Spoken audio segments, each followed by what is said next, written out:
ये इन दोनों अक्रम विज्ञान, इस रास्ते पर मुझे आगे बढ़ना, तो अक्रम विज्ञान से मुझे क्या मदद मिल सकती है? विपश्यना लॉर्ड बुद्ध, भगवान बुद्ध का मार्ग था, और बुद्ध भगवान उसमें सारे ही शास्त्र यही कहते हैं कि बुद्ध भगवान जो थे वे बुद्धि के टॉप मोस्ट लेयर तक पहुंचे थे। तो उन्होंने आत्मा का अनुभव टेम्पररी तरह से, उन्होंने आत्मा को टेम्पररी कहा था कि हर समय आत्मा का जन्म होता है, फिर वापस मृत्यु हो जाती है, वापस फिर नया आत्मा जन्म लेता है, वापस वह मर जाता है, वापस ऐसे इस तरह से कि जो आत्मा जो है वो निरंतर जो है जन्म लेता है मरता है, ऐसा हर मोमेंट जन्म लेता है मरता है, लेकिन वो आत्मा के फेजेस है, वो खुद आत्मा नहीं है।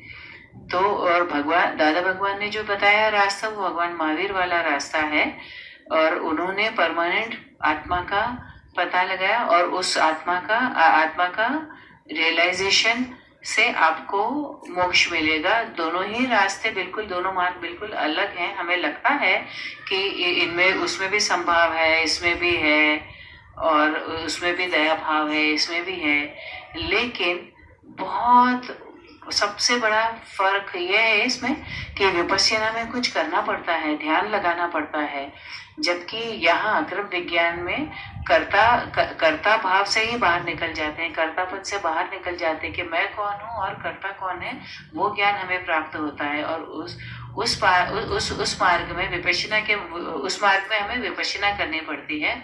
और वे कहते हैं कि इसके हम ज्ञाता दृष्टा हैं, लेकिन वास्तव में वो वही भाग कॉमन है, लेकिन सचमुच में उन्हें कैसे इम्प्रूव करना है, ज्ञाता दृष्टापन कैसे बढ़ाना, उसके लिए कुछ करना पड़ता है, वहां पर ध्यान लगाना पड़ता है। लेकिन वास्तव में वो ध्यान नहीं है, वो तो सिर्फ कंसंट्रेशन है। वो उस रास्ते के लिए वो सही है, लेकिन वो उस रास्ते का अंत का एक पॉइंट पर उस रास्ते का अंत आएगा, लेकिन उसके बाद और आगे रास्ता है। भगवान महावीर ने हमें अल्टीमेट रास्ता दिया है, अंतिम रास्ता दिया है, जिससे कि हम केवल ज्ञान प्राप्त करके मोक्ष तक पहुंच सकते हैं। समझ में आया? Thank you. जहां तक मुझे समझ में आता है, विपश्यना के ध्यान में जागृति और संभाव, अगर वो कर्तापन है, तो मुझे फिर ये समझ में नहीं आ रहा है कि अक्रम विज्ञान में हम जो करते हैं, और वो जैसे अक्रम विज्ञान में हम करते हैं, जैसे कि कुछ रिचुअल्स करते हैं, तो वो विपश्यना क्यों कर्तापन है और अक्रम विज्ञान क्यों कर्तापन नहीं है, वो समझ में नहीं आता। उसमें दया भाव और ज्ञाता दृष्टा वो बोलने के लिए कुछ करना पड़ता है यहाँ पर अक्रम विज्ञान में। वे कहते हैं कि आपके 5 इंद्रियों के जो भी सेंसेशन है उनको ऑब्जर्व करो, लेकिन उसे ऑब्जर्व कौन करता है, उसको देखता कौन है, वो वहां पर अभी तक डिसाइड नहीं हुआ है। वो एक बहुत महत्वपूर्ण चीज है। और कौन ये सभी अपनी भावनाओं को, सभी सेंसेशंस को, शरीर में जो कुछ भी हो रहा है उसे देख कौन रहा है, कौन ऑब्जर्व कर रहा है? प्रश्न।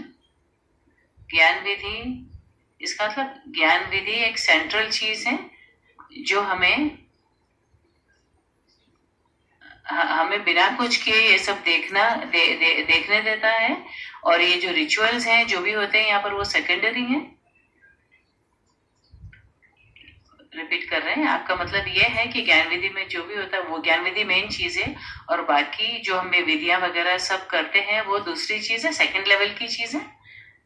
हाँ, मुझे लगता है कि ज्ञान विधि मेन है। पोजिशन, हाँ, ज्ञान विधि मेन है। ज्ञान विधि में हम शुद्धात्मा और पुद्गल को अलग कर देते हैं, शुद्धात्मा और फाइल वन को अलग करे ऐसा ज्ञान प्राप्त करते हैं। और सिर्फ इतना ही नहीं,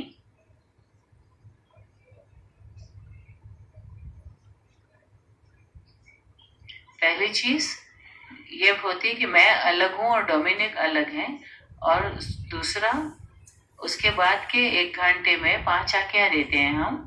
5 आज्ञाएं बिल्कुल कर्तापन में से हमें बाहर निकाल देती हैं। इसमें 5 में हम आपको समझाते हैं कि आप कौन और कर्ता कौन है, और ये संसार के कर्मों का जो है व्यवस्थित में किस तरह से जो है निकाल कर लेता है व्यवस्थित उसका। और शुद्धात्मा के अलावा बाकी जो कुछ भी है वो सब फाइल्स हैं, और हमें अब सब फाइलों का निकाल करना है संभाव से। तो अब वो वाला जो भाग है वो उसका विपश्यना में कोई जिक्र नहीं है, लेकिन ये यहाँ पर जो ये विपश्यना में जो है जुदापन नहीं है, इसका जिक्र है कि संभाव से निकाल करना है, लेकिन यहाँ पर सिर्फ ज्ञातापन है। अगर आपको वो अच्छा लगता है, उसमें इंटरेस्ट है, तो आप वही राजमार्ग अपनाइए, कर सकते हैं आप वो।